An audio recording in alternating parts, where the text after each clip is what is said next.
Good evening, everyone. Good evening. Good evening, and welcome to Chicago Foundation for Women. Thank you all for joining us tonight to celebrate our incredible Impact Award honorees.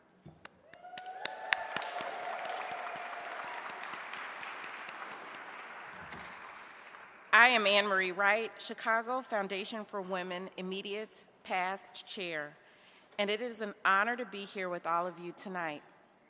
The Impact Awards have honored more than 125 fierce champions for women's causes. Just imagine the power in that. Each of the winners continues to work to improve the lives of women, girls, LGBTQ women, trans, and non-binary people. And our whole society is better for their dedication.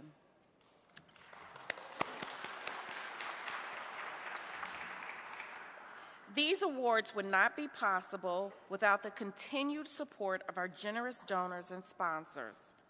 As we get started, please join me in thanking this year's Impact Award sponsors for their contributions. Our Impact sponsors, Publicis Media, Marcy Love.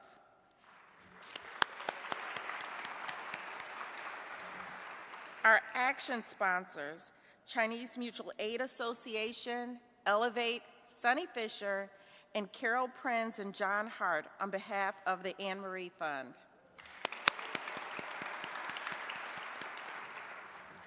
And our advocacy sponsors, Patricia M. Carey, Lauren Densham, Barbara Engel, Nancy Judah, Lisa Y. Lee, Mark and Jean Malnati Family Foundation, the Mattal Family Charitable Fund, Jerry Newton, and David Weinberg.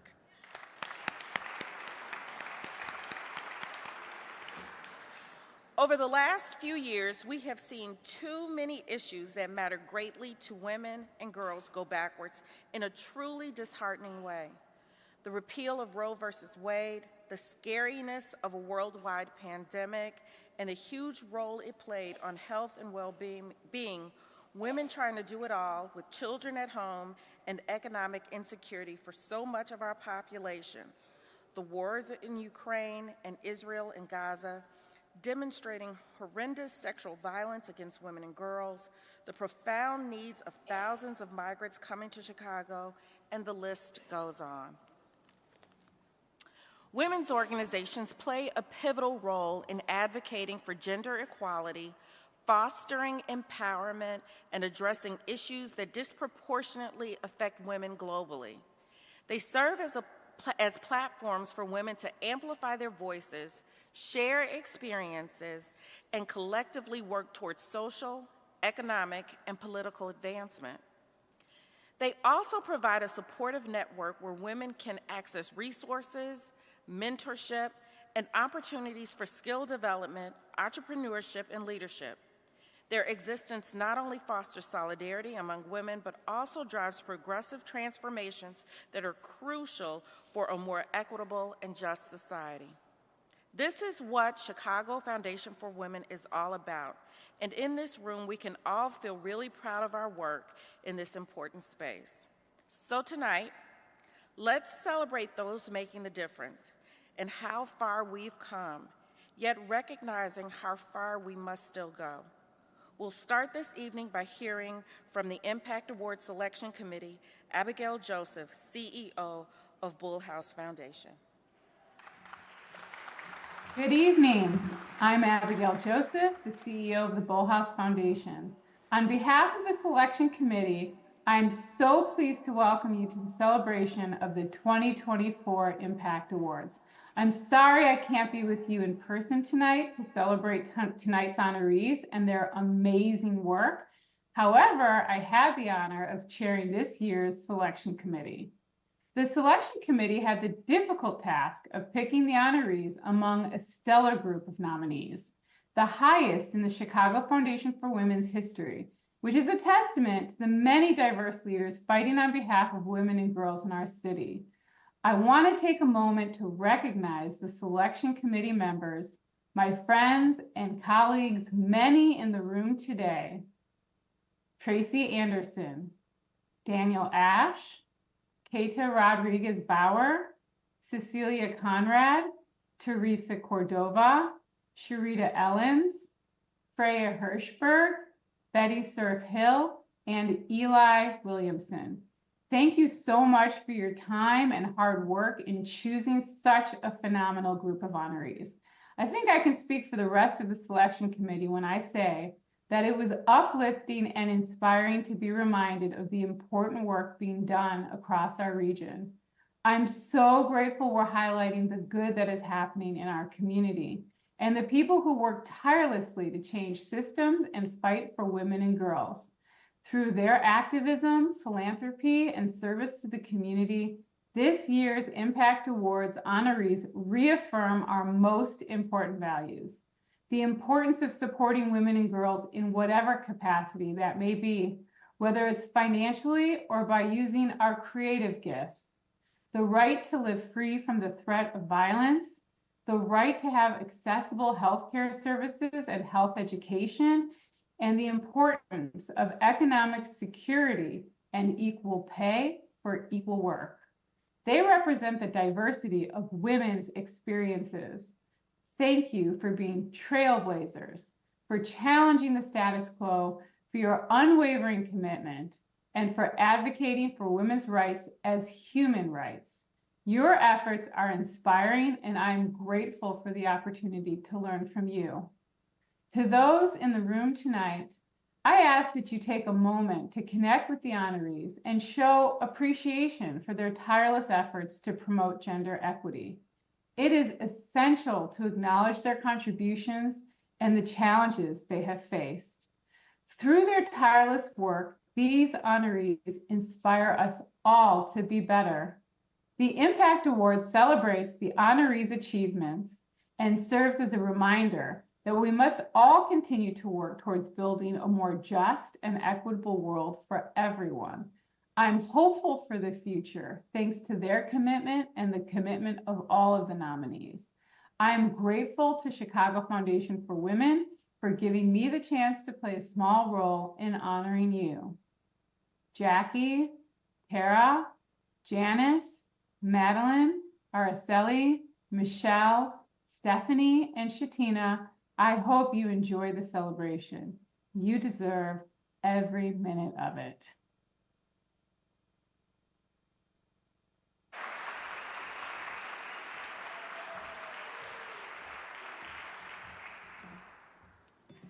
Thank you, Anne-Marie, and thank you, Abigail, wherever you are. I am Sunny Fisher. I'm one of the four Oh.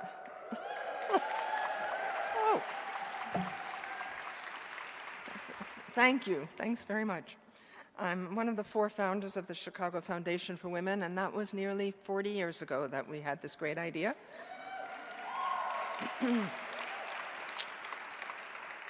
And currently, I am the interim president and CEO, which is kind of surprising, but here I am. CFW has been honoring women for their work for almost 20 years now, since 2005, when the Honorable Ruth Bader Ginsburg was the first person to be honored in this very room, actually. And the acoustics are a whole lot better than they were 20 years ago. And as Anne-Marie noted, we've given more than 125 Impact Awards since then. We have all sorts of ideas, talking with one of our past honorees, Melissa Wyden, about getting you all together as a group. You're going to change the world. And we won't let you out of the room until you do. Okay? We put out the call for nominees in October of last year, and our wonderful and dedicated selection committee met right after the holidays to start reviewing the candidates. And this year, as Abigail said, we received 90 nominations. That's the largest number in the history of the award.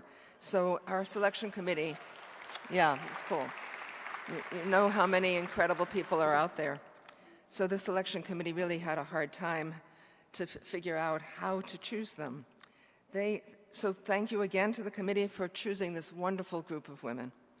There's so many they're deserving, and they make a profound impact on the human rights of all of us. Please take a look at the video that captures these women that we are honoring tonight.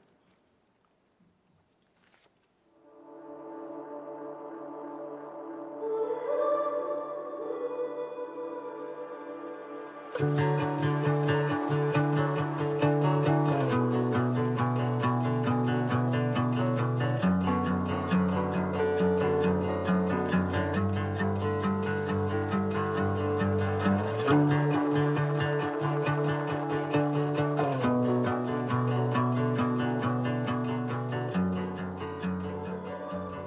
I was younger, I thought I was going to just be an actor. I never wanted to run a theater company. I never imagined that I would spend 30 years of my career learning how to write grants and manage a budget and cleaning toilets, and that would feel like success, but it does.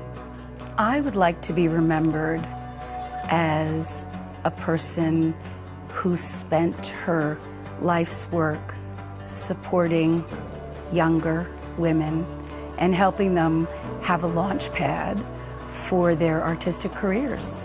My life is exactly the way that it's supposed to be. I imagine being happily married, which I am happily married. I have one son who is happily married, and I love my daughter-in-law. And I'm actually in a career that I completely am able to be my authentic self. I would like to be remembered as a woman of integrity, encouraging, compassionate, and I want to be known as a person who has always wanted to empower others, especially women. I never imagined that my life would take this path of being involved in kind of the historic movements that we've seen here in Chicago and Illinois. The end of money bond, the passage of so many great legislative priorities for women and girls. Never did I think I would get to be part of something like that. I would like to be remembered as someone who always took a chance, who always took an opportunity to make a difference. Even from when I was really young, I was writing letters to congressmen and senators about a women's soccer league, because we didn't have one when I was a kid. I was that kid, and I hope I continue to have that kind of spirit and energy throughout my whole life. How is life different than what I imagined it to be? Growing up, I always knew that I wanted to be successful. I wanted to do something really great. And I viewed success as raising a family, having a good career, and being involved in my community. When I started Mean Girls Empowerment, it allowed me the platform to empower girls and women far beyond what I could imagine. I would want to be remembered as a catalyst for positive change, someone who empowers young people to pursue their goals and reach their full potential. When I left high school and going to college, I had this vision of being in the medical field. But along the way, I got pulled into public service component of science. And so the laboratory became the public and public issues rather than hematology or gastroenterology or any of those other kind of scientific things that I was working on. As someone who tried to make a difference in the lives of low, moderate, and disadvantaged communities, that I had some degree of success in doing that, and at least laid the groundwork for others to come along and continue the work that I have done, so that the work continues. Mi vida es muy diferente a lo que yo había imaginado cuando yo era joven. Cuando yo era joven nunca pensé que iba a poder tener la oportunidad de impactar en la vida de otras mujeres y de hacer cambios en nuestra comunidad, sobre todo en otro país. Me gustaría que me recordaran como una mujer inmigrante latina que llegó aquí a Chicago con muchos sueños y en busca de oportunidades para poder mejorar la calidad de vida de otras mujeres. My life is different than what I imagined because at the time I was in school, back in the 80s when I graduated high school, the big thing was going into computer science or business or something like that, and I thought that was the path. And then I had an opportunity to volunteer for a rape crisis center, and it just captured my soul really to where this became not work for me, but more of a ministry and more of a passion. I would like to be remembered as a servant. I would like to be remembered as someone who makes my ancestors proud. So my life is completely different than I thought it was going to be when I was a young pharmacist just out of pharmacy school. So everything is different. Worked in nonprofit management, I worked in writing, I have been able to move to Chicago. So the life that I actually live now is nothing at all what I imagined it to be. So how would I like to be remembered? Well, I think it would be nice to just be remembered.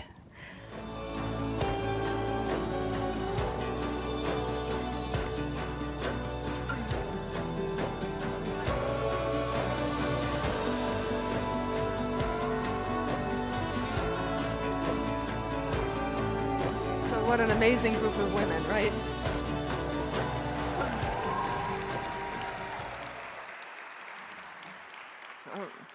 My script says Sunny kicks off awards, so it's time. Our first individual impact award tonight is the Sophia Award, honoring a leader who has made notable philanthropic investments in organizations that support women and girls. The Sophia Award was created in honor of the late Lucio Woods Lindley, one of CFW's co-founders, my first boss in the field, and a dear friend.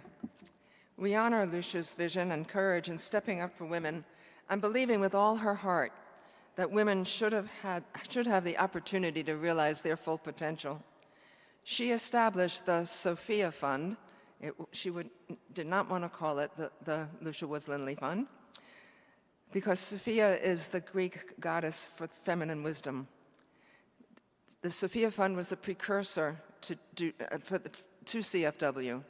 And it did just that. It was my privilege to be the director of that fund. Our Sophia Award winner tonight is Janice Feinberg.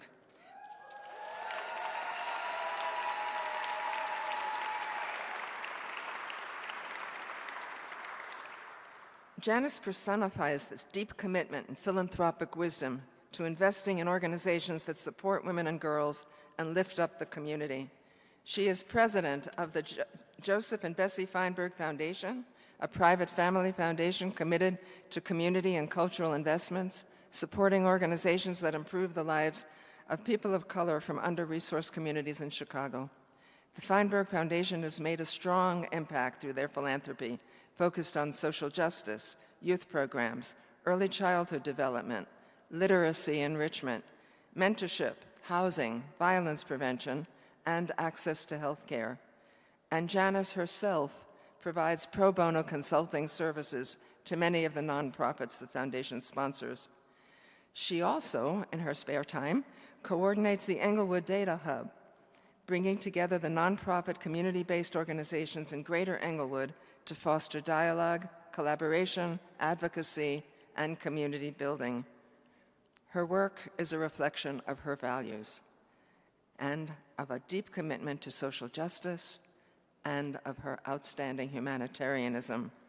CFW knows firsthand that our work would be impossible without the generosity of leaders such as Janice. Thank you, Janice, and congratulations.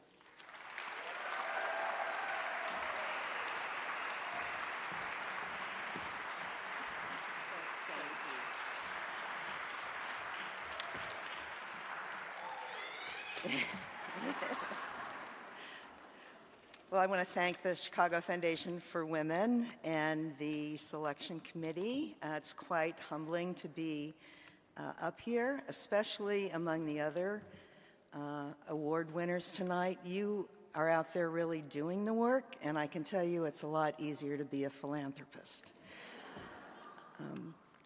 I've been lucky in that way, and I just want to give a shout out to 3 organizations that we have supported over the years, because they taught me that I can learn as much about philanthropy from them as they're getting from the money we're able to support them with.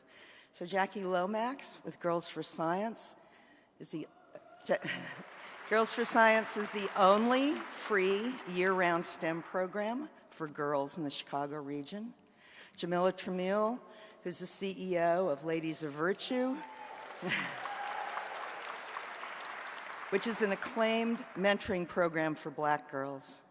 And Michelle Rashad, who is the head of the We Grow Collective and the executive director of Imagine Inglewood If, which is an anchor organization in the greater Inglewood community.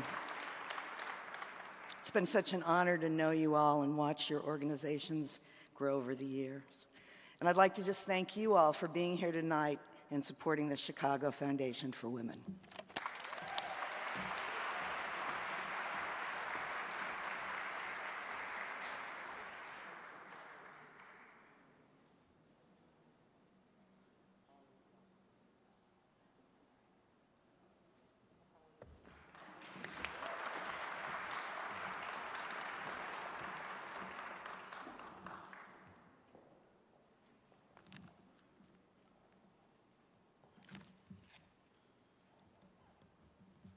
Just want to make sure. Okay.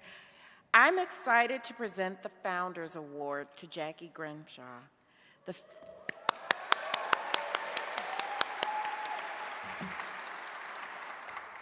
The Founders Award honors a leader who has been working and advocating for women and girls for more than 30 years.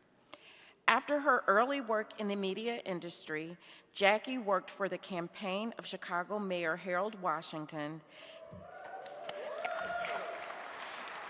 And in 1984, she joined the mayor's Office of Intergovernmental Affairs. In 1986, Washington named her his top legislative aide. There, she played a critical role in pushing forth the mayor's legislative agenda. After Washington's untimely death, Jacky went on to serve as Deputy City Treasurer for Economic Development. In 1992, she joined the Center for Neighborhood Technology as Vice President of Policy, Transportation, and Community Development. Jacky has been a force in advocating for equitable and sustainable transportation and has developed CNT's capacity to engage in public policy advocacy and transportation planning, transportation research, environmental justice, public participation tool development, GIS mapping, community economic development, and air quality. Please join me in welcoming Jacky Grimshaw as we honor her extraordinary career, her mentorship of so many women and men, and her work to affect public policy issues for better transportation, better neighborhoods, and better quality of life for all of Chicagoans.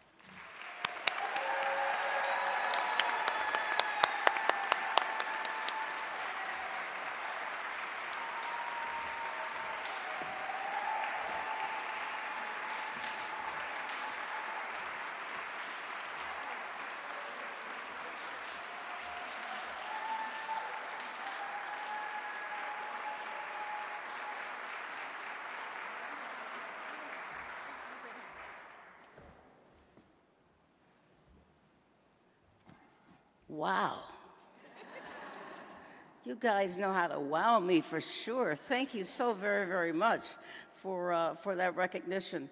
And I just came here to say I am so happy and so proud and so honored that the Chicago Foundation for Women had selected me for the Founders Award. Of all the awards, the Founders, I think, is probably the one that, I don't know, I shouldn't say that it's better than the rest, but, you know.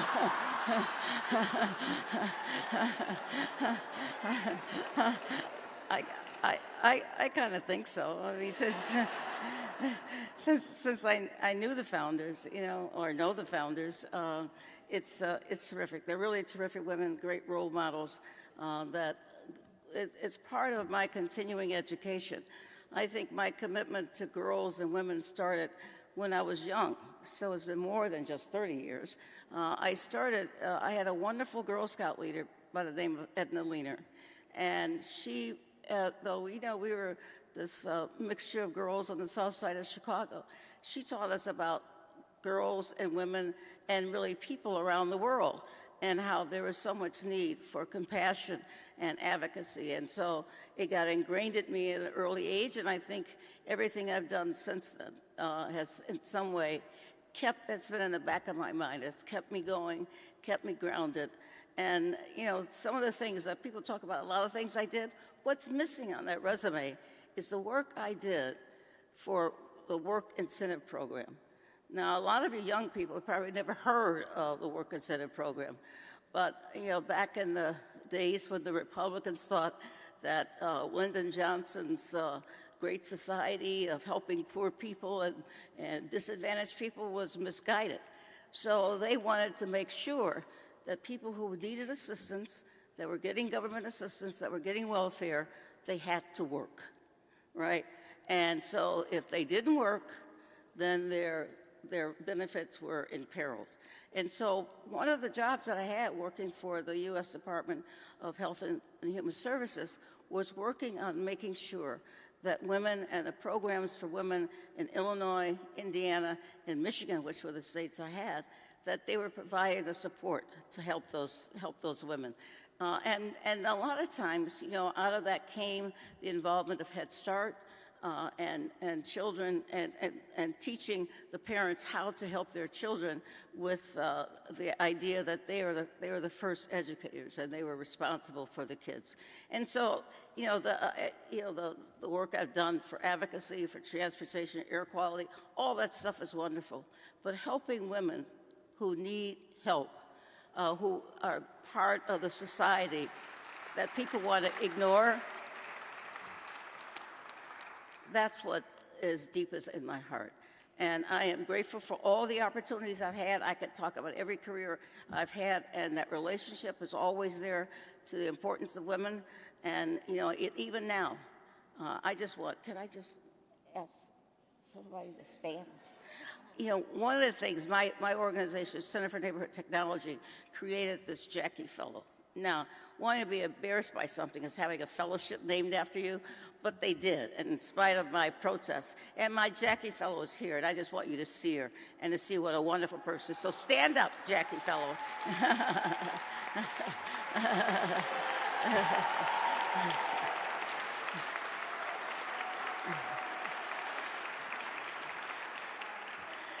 So that's Miss Pamela Jones, and the reason why, you know, I did it and reluctantly is that I felt that my legacy would be the legacy of people that I've influenced along the way. So if Pam can take my place, I can put my feet up and not have to worry about anything because she has it well in hand. Thank you all so much for coming here this evening.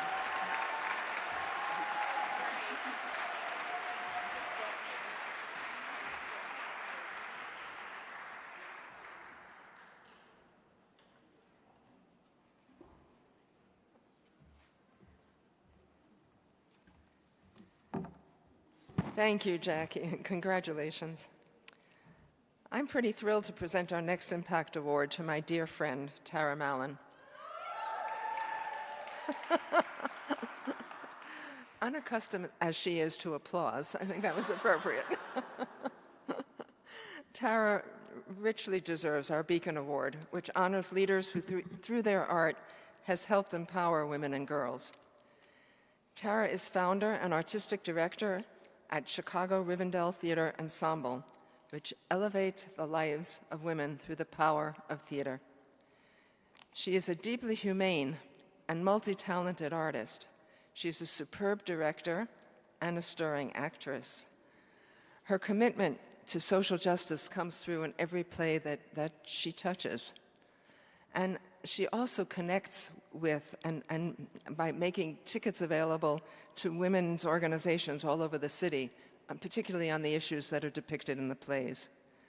Tara and Rivendell have brought women's stories to life on stage, delivering fresh and moving perspectives into women's lives that are designed to leave audiences and critics thinking and talking about deeply important and provocative women's issues, be it reproductive rights, violence,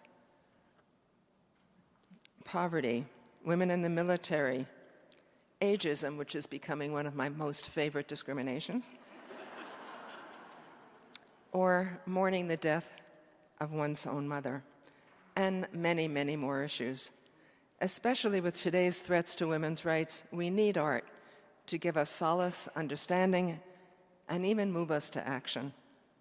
The theater is nearing its 30th year in Chicago's Edgewater neighborhood.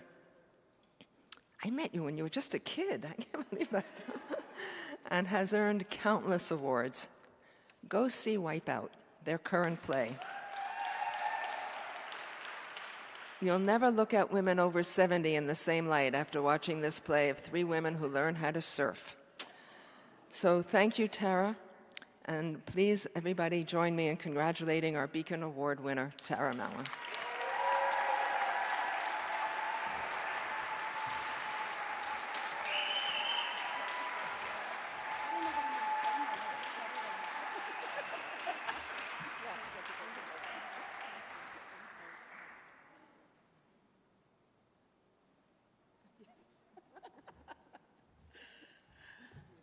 I just said to Sunny, I don't know what I'm going to say because she just said everything I was going to say.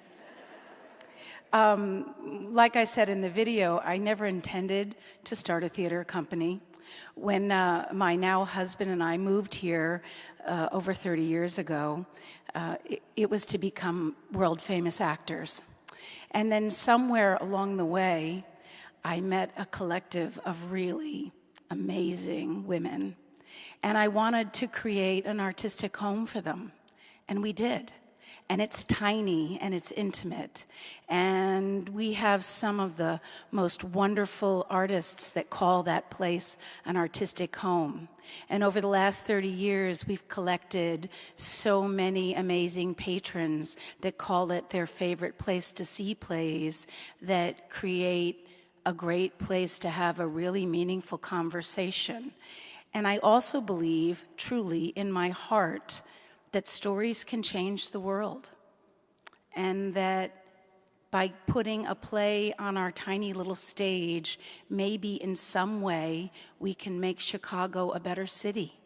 And we can have big conversations about important issues, and we can make authentic representations about how women actually live and the challenges we're actually up against that you often don't see in theaters or in mainstream media. And none of that would be possible without so many amazing mentors that I have had in my life, mostly women, like Sunny Fisher, who gave me my first grant after I wrote with Sharon Faria, another great mentor, a letter saying, hey, I need $3,000 to keep this play going. And then she gave it to us, and we thought we knew how to write grants, which we didn't. And Joe Moore, who came and taught us how to fundraise, and Martha Levy and Sandy Shinner, and the list goes on and on and on. And I am so outrageously humbled to be standing here receiving this award from this amazing organization that I have looked up to for so many years, that supports these organizations that are on the front lines doing such important work, vital work in the city of Chicago. And to know that I am being seen and Rivendell is being seen as doing some small piece of important work too, it feels like success.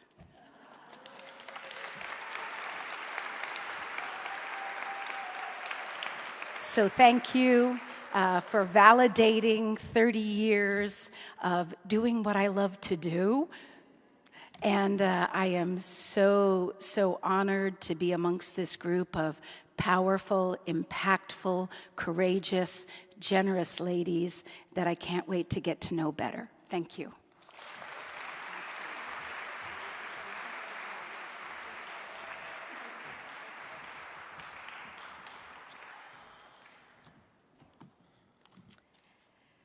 Thank you. This year's Vanguard Award honoree is Madeleine Behr.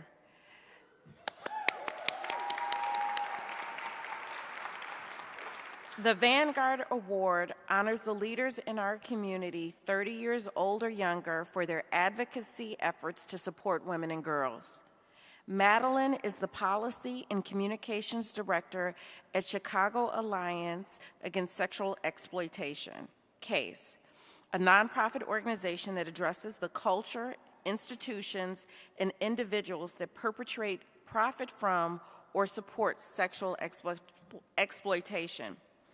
Madeleine leads CASE's policy advocacy against sexual harm and tackles the root causes of sexual harm at the local and state level, which includes improving law enforcement's response towards survivors of rape and the commercial sex trade in Chicago, advocating for increased options like restorative justice for survivors, victims' rights, and criminal justice reform. Thank you for your tireless efforts in advocating for better laws and policies. We are inspired by your work as a leading advocate for passage of the Pretrial Fairness Act, which made Illinois the first state in the nation to eliminate cash bail.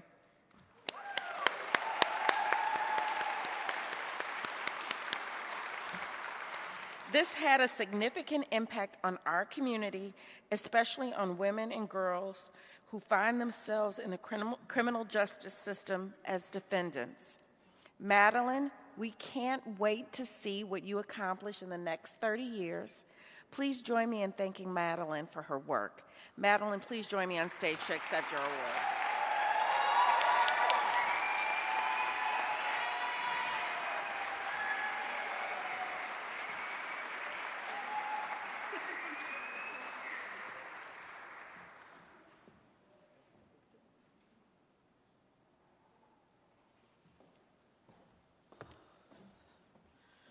Wow.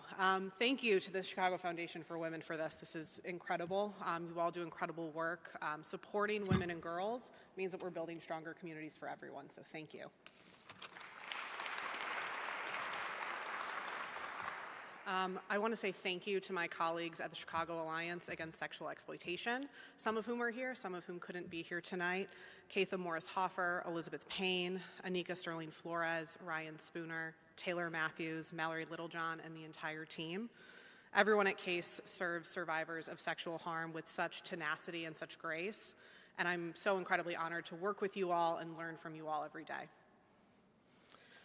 I also want to thank so many women that were part of this work for the Pretrial Fairness Act. Passing transformative legislation like the end of money bond never happens alone. It's always a team effort. These laws would not have been possible without the work of women like Sarah Stout, Charlene Grace, Amanda Pyron, Breonna Payton, Wendy Pollack, and so many others. I think a lot about the first day that we ended money bond here in Illinois. September 18th, it was almost 6 months ago, which is incredibly exciting. It was the first day that we knew that money bond was not going to be the reason that someone was jailed pre-trial. Many of us on that day who worked on the law gathered at the end of the day at the Chicago Riverwalk. We wanted to celebrate, share some stories, frankly relax. We had had a day of press conferences running between what we used to call bond court and we now call initial appearance court, and really just trying to understand of like the magnitude of what just happened that day. There's one story though that I think of really often. There was a new mom who was arrested months prior for a low-level offense and she was jailed on a few $100s bond. She was separated from her baby for months because she and her family couldn't get the money to bail her out. That week, because of this law, she and so many others were able to be reunited with their families and children.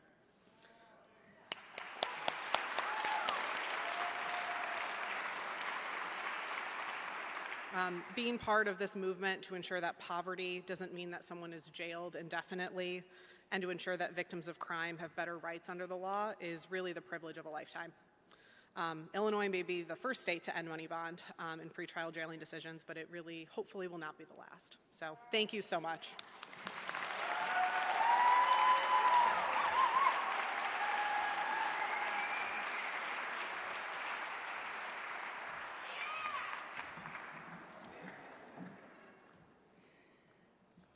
I just want to take a moment to thank the staff at CFW for making this happen tonight.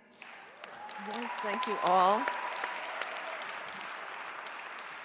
And to the board members who are here, thank you so much for being here. It's great to see so many of you able to come. It is my honor now to introduce you to Araceli Lucio, EAS founder and community health advocate coordinator with the Resurrection Project, and tonight's recipient of our Access to Health Impact Award. This award honors a leader who has helped improve access to health education and services for women and girls. Araceli has been a health organizer for the Resurrection Project for 16 years and an undeterred advocate for those with no insurance. Under her compassionate and strategic leadership, she has educated thousands of women about breast cancer prevention. She also focuses on and brings to light the need for health information and more resources for undocumented and uninsured women. She began EAS in 2012 as a support group for Latino women breast cancer survivors, providing a safe space to get life-saving resources, talk about their experiences, and improve the quality of life for cancer survivors.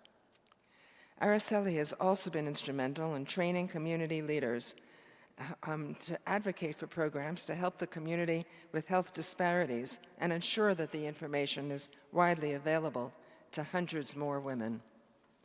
Thank you, Araceli, for your commitment, for your leadership, and all that you do for women and girls. Congratulations.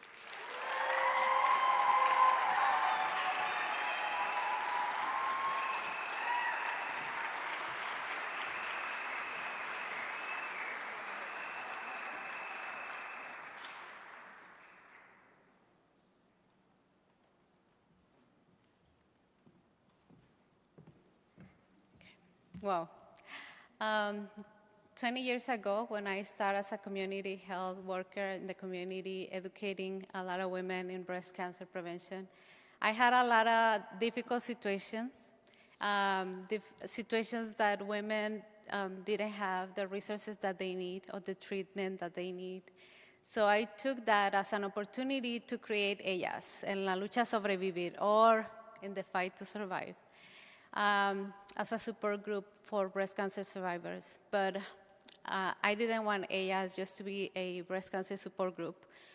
I want the breast cancer survivors to receive the education that they need to prevent breast cancer, but also to receive leadership opportunities and help them to continue advocate for the services that they need.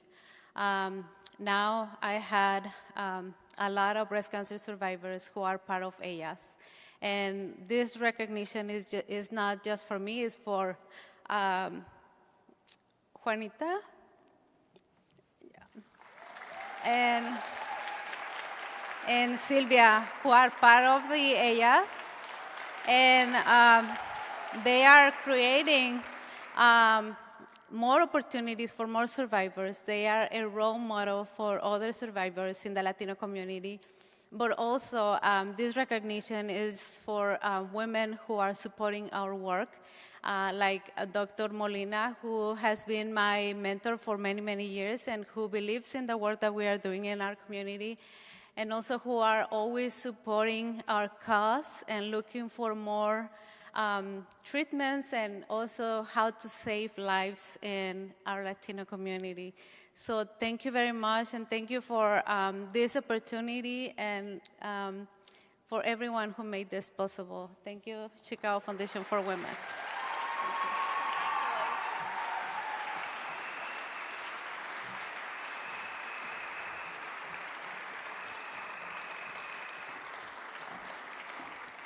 Congratulations, Araceli.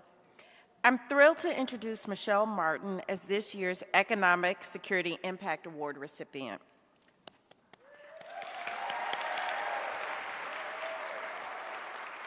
The Economic Security Impact Award honors a leader who has improved the lives of women and girls by increasing their financial stability. Michelle has profoundly impacted the lives of many through her 14 years of nonprofit work, including her work as an employment specialist at Jane Addams Hull House, a case manager at Metropolitan Family Services, and a domestic violence advocate at South Suburban Family Shelter. Currently, as the program manager at Dress for Success, Michelle continues to support her community by furthering the organization's mission to help create a world where women are economically empowered and inspired to create change.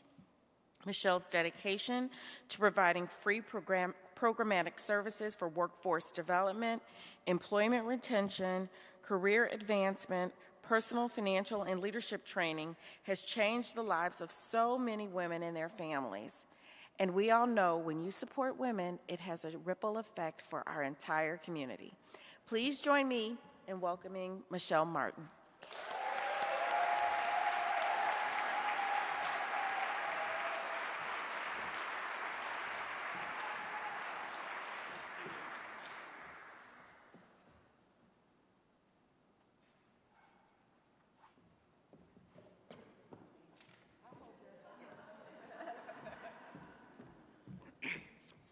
Hello, everyone. I'm taking this all in. I need a second. I'm taking this all in.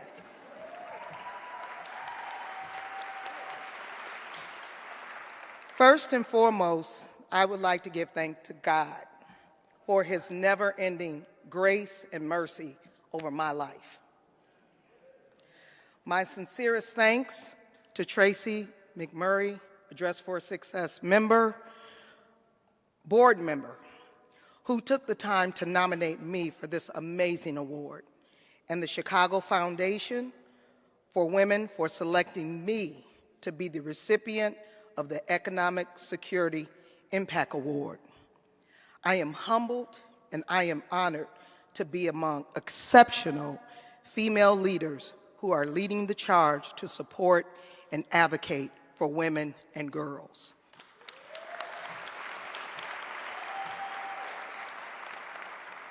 Heartfelt thanks and love to my Dress for Success family, several who are here today to support and celebrate me. Love you guys. A special thank you to my director, Dawn Mattoon. Dawn and I started Dress for Success 8 years ago and one day apart. Dawn has been more than a director to me. She is my friend. She is a friend who has encouraged me, supported me, pushed me out of my comfort zone, and she made me believe in myself. Lastly, thanks to my biggest supporter, my husband and soulmate of 28 years, Henry Martin. It is through his unconditional love, unwavering support, endless prayers, and consistent humor that I have been able to accomplish anything I have put my mind to do. Thank you all once again for this incredible honor. Join us at Dress for Success, Greater Chicago, and together, let's make a positive difference in the world we live in today. Thank you all.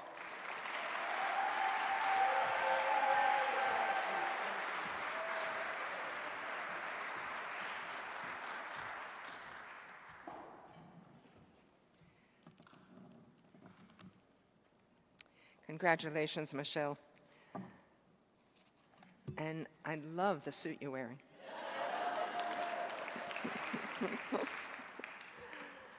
I'm proud to recognize a leader in the work to address violence against women, Stephanie Love-Patterson.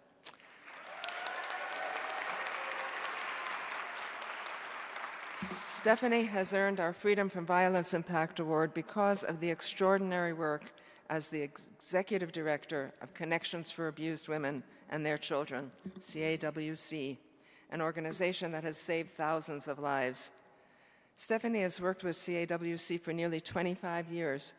She shares her expertise by providing training, technical assistance to organizations and healthcare professionals throughout the community to help create the essential coordinated response to domestic violence. Her devotion to this cause is long-lived. Prior to joining CAWC, Stephanie worked at a safe place shelter in Lake County as a counselor and at Rape Victim Advocates at the John Stroger Hospital Satellite Program. She's been a trained advocate for sexual assault survivors since 1985. And that's commitment.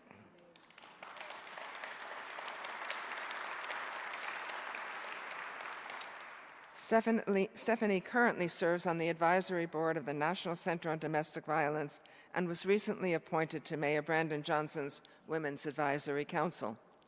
She's been instrumental in helping survivors and has been leading the way in the sector through collaborations with key stakeholders. I especially want to note Stephanie's work in establishing one of the first hospital-based domestic violence programs in the country, and of course the first in the city. That is such important work, and work that's very close to my heart. Please welcome Stephanie to our stage tonight.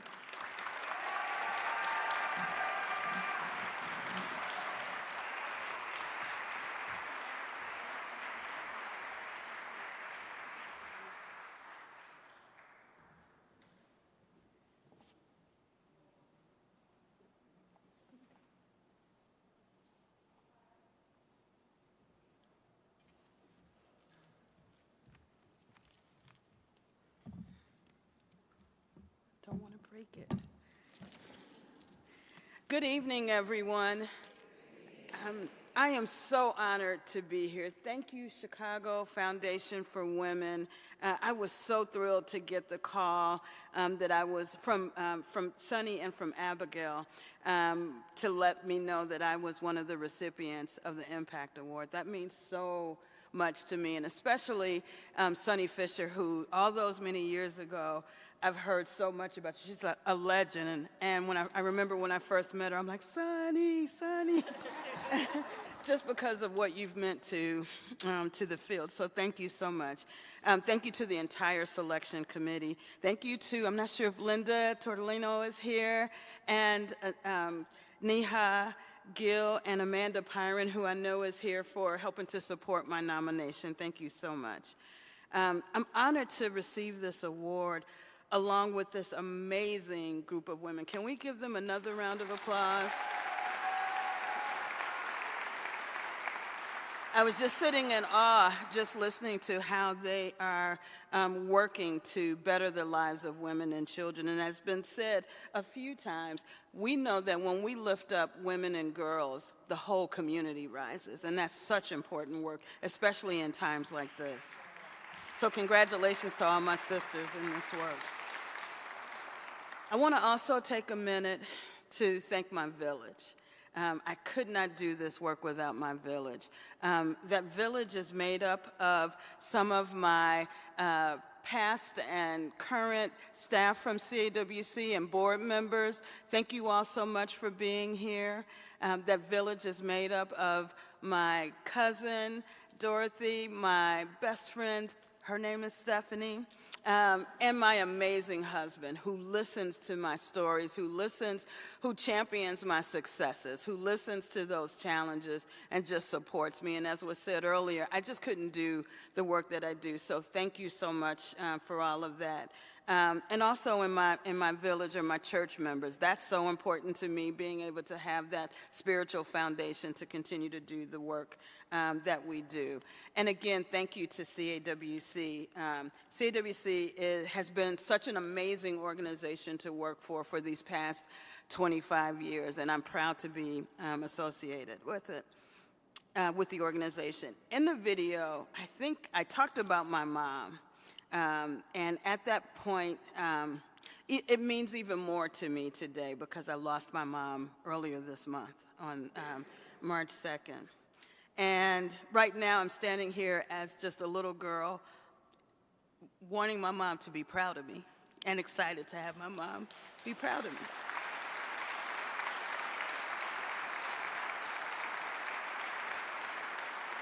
I'm 61 years old, and it still makes a difference to have her proud of me, and so I will continue doing this work in her honor. She really helped me. When people ask me, how did I even get involved in this work, it's because of my mama, not necessarily for reasons people might think, that she was a victim or survivor of domestic violence or anything, but she created a true village for my twin and I, my twin brother Stephen, to be able to thrive, to feel support, to feel love, to feel like I had options. And so when I had the opportunity to volunteer as a sexual assault advocate, in my very naive 20-something-year-old mind, I'm like, yeah, I'll go and I'll help out some folks. And then I really realized that families weren't like the family that I was blessed to come from. And so for that reason, this work has become more of a ministry to me just than career or a job. And I will leave you with this, because now my mom is among the ancestors.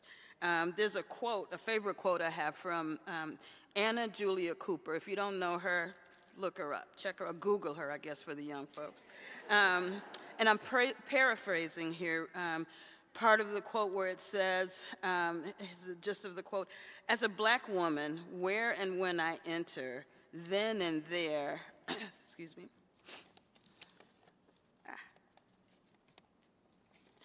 where and when I enter, then and there, the entire Negro race enters with me. So I'm going to continue to do the work to help communities safe and to make my ancestors proud. Thank you all again so much.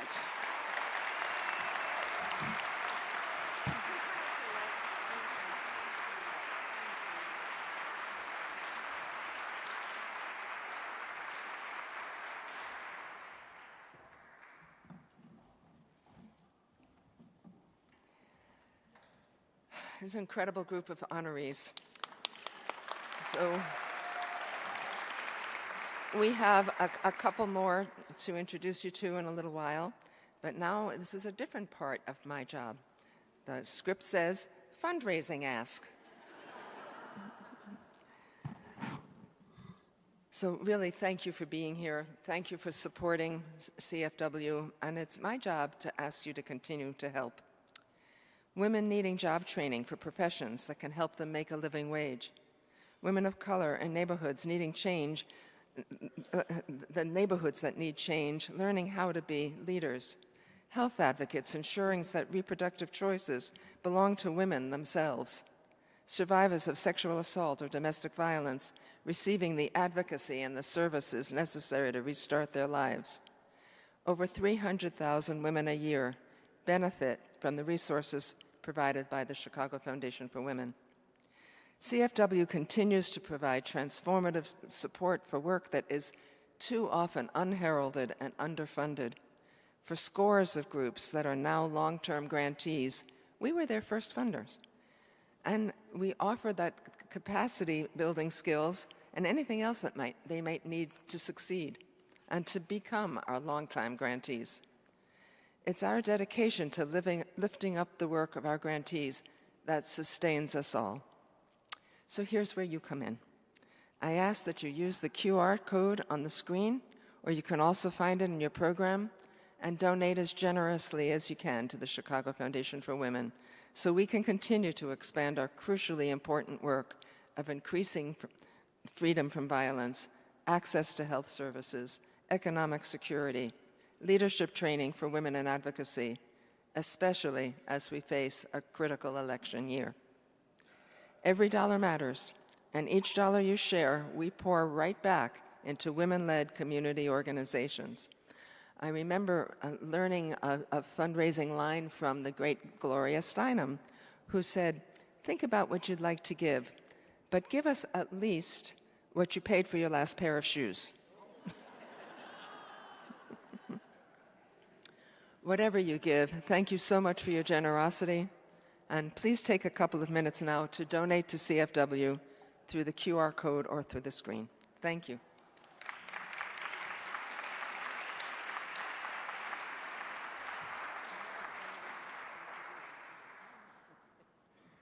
Okay, this is your... I'm supposed to wait until you do it. But you can do it at any time. All right. So thank you all for your kind donations. I just said to Henry, what am I supposed to do now, sing a song? Or give from your heart is breaking. Truly, all of your donations matter. We talked about this recently, about how CFW has always wanted to democratize philanthropy as much as we could. And so we got, thank you. We got donations of $5. We got donations of $1 million, and we're very happy for both of them. Thank you. Okay, it's my pleasure now to introduce Tracy Anderson.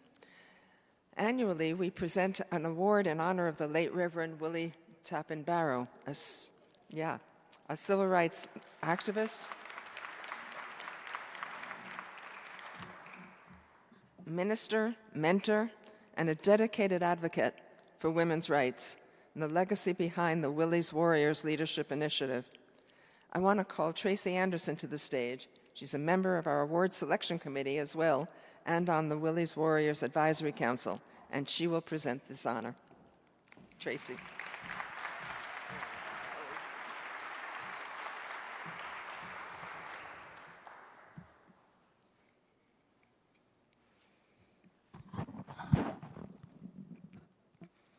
Okay, Sunny. Well, now I have to up my donation with the whole connection to shoes.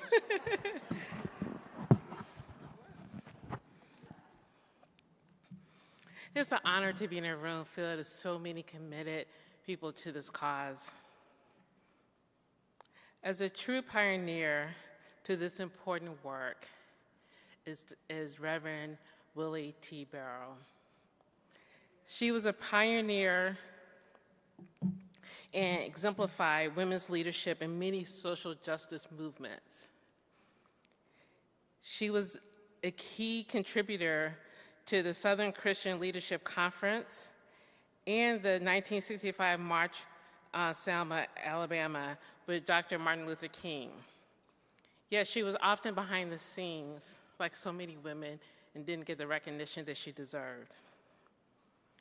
Her spirit lives on with the Willie Warriors Leadership Initiative, a 9-month immersive leadership program dedicated to Black women, centering on empowering them to be leaders in this space, empowering them to be leaders, to reclaim their space, to build and sustain power, to transform and elevate communities, to bring greater equity into society. Through this program, we're not only elevating their leadership, but we're also celebrating them and giving them support and a place to celebrate each other. Through this program, this year is a very special year for this program and for the late Reverend Barrow. This year would have been her centennial birthday. And this year, we are taking in our 100th warrior through the Willie Warriors program. So stay tuned for more celebrations later this year. I stand before you as the chair of the Willie Warriors Advisory Board. So if you're a member of the Willie Warriors community, including our advisory board, please stand.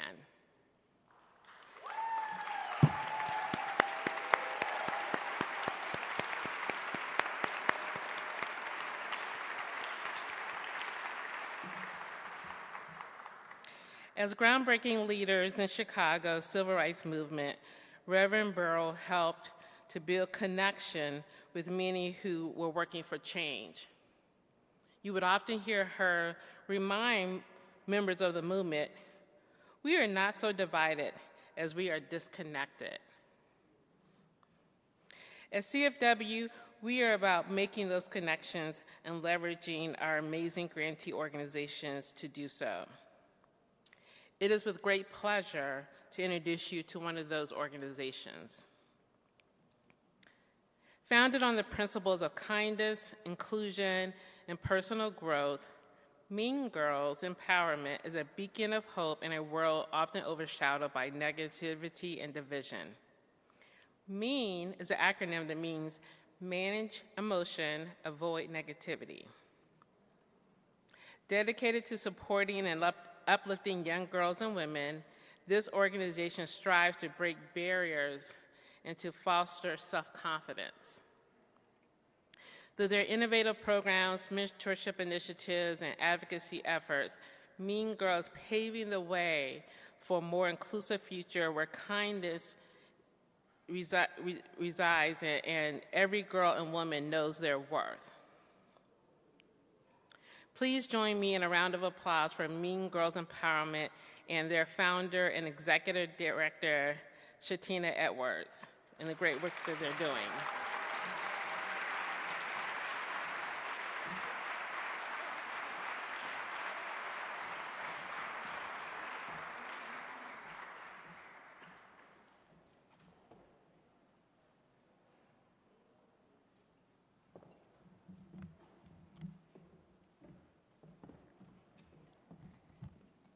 This is truly amazing, and I just want to take the time to express my gratitude to the Chicago Foundation for Women for honoring Mean Girls Empowerment with this prestigious award.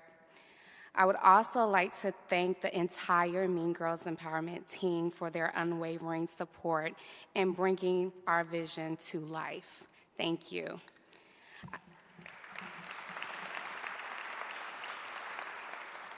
It is absolutely incredible how something that has caused me so much pain has ultimately led me to discover my purpose to bring awareness to bullying prevention within our community. Empowering Black girls and women is at the core of our mission and vision, and we remain committed to making a positive impact in Chicago. As we celebrate Women's History Month and honor the trailblazing women among us, let's continue to be steadfast in our mission of empowering women and girls. Together, let's work tirelessly to build a legacy that will leave a long-lasting impact on the future generation. Thank you.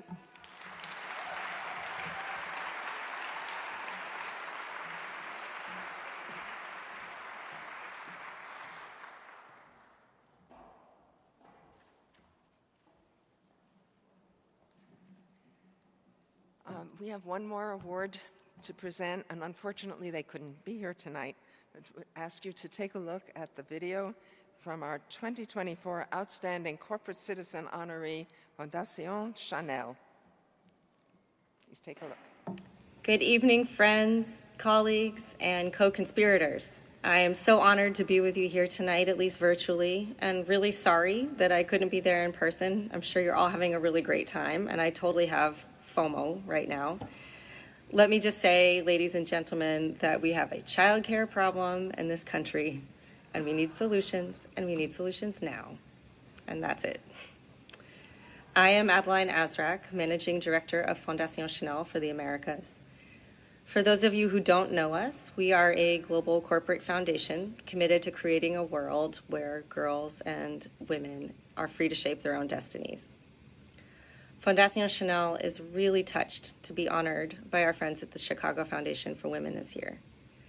It's really meaningful to me personally and professionally, and to my team, because our 6-year partnership with the Chicago Foundation for Women has been totally transformative to us. The Englewood Women's Initiative is a model for place-based social justice work. And I'm using that word justice here very intentionally. Justice, as opposed to support, involves an actual transfer of power back to communities that have been systematically disinvested in. For years, the Englewood Women's Initiative has pooled resources and channeled them into a diverse network of community-based and community-governed organizations in Englewood. And then we've trusted those organizations and local leaders to decide how best to build community power and pursue community-defined solutions to gender inequality, economic and racial injustice. The work has been really iterative and responsive.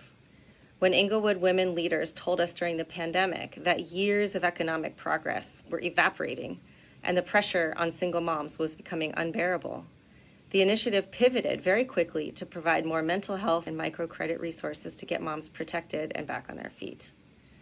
When it became clear that one of women's greatest barriers to accessing support is just navigating all of the different agencies and the patchwork of care providers, the initiative hired a coordinator who's become both a referral expert and kind of a guardian angel of sorts for Englewood moms. The Chicago Foundation for Women has been humble enough from the very start to engage evaluators to constantly provide feedback on what is and is not working. So these lessons learned over the years have created a blueprint for place-based feminist alliances led by women's funds around the country, including here in New York City and also in California. So I just want to take this opportunity to thank the Chicago Foundation for Women, the EWI partners, and all of you in the room tonight for engaging in this courageous work to center the leadership of Chicago's women and to see justice through solidarity and redistribution of power. So let's keep doing it. Before I let you go, I do have one call to action. To all the women, non-binary and gender expansive folks in the room, we've got this, but only if we stay feisty. If you are a funder or a donor, it's time to get bolder. Stop being held back by your own assumptions of what is safe or not safe. Listen to your partners and do that big, bold thing that you've always wanted to do, but you were worried it would ruffle feathers. Move the money faster with more trust and less friction and paperwork. Lean into the power that you have as a funder or a donor and turn money into medicine, as Edgar Villanueva would say. And to the community leaders here, a mentor of mine once told me that we'll never get anything we want if we keep asking for small incremental changes. We have to actually say what we want, even if we think it's far-fetched. Say it, envision it. At the very least, you will help us to start a conversation from a fresh new place and set a higher bar for our collective thriving. Once I absorbed this idea, it totally changed my life. If you look back in history to our LGBTQ movements, to our civil rights movements, to our abolitionist movements, and even to our own revolution, this is really our ancestors' message. Say what you really want, and then use your own toolkit to get there. If our community leaders continue to listen and vocalize bolder, less incremental visions for gender and racial equality, and if donors and funders are willing to show radical solidarity, and when necessary, change their own outdated philanthropy processes, we can create a Chicago and a nation where all women, girls, and gender-expansive people have the safety and freedom to create their own destinies. And that's really what we all deserve. So thank you, and enjoy a beautiful evening together.